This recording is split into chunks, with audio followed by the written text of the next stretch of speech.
успешен край за сега, защото беше предвидено част от вас да намерят свои любими приказки, да прочетат в училище отказ от приказката. След това цялото семейство да приготви един плакат от приказката, която харесвате, и да го направим някъде тая изложба извън класната стая.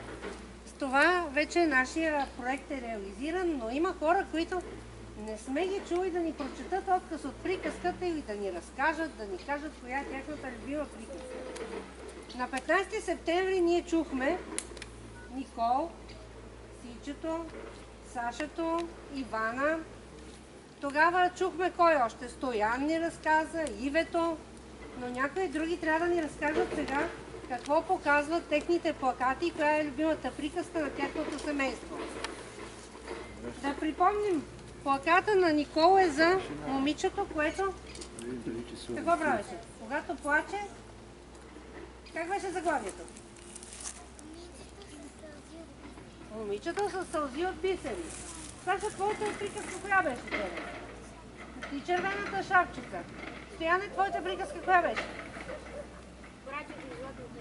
Братята и златната ябълка. Иве, а твоята? Как се казваше? Златокоска и трите мечки. Златокоска и трите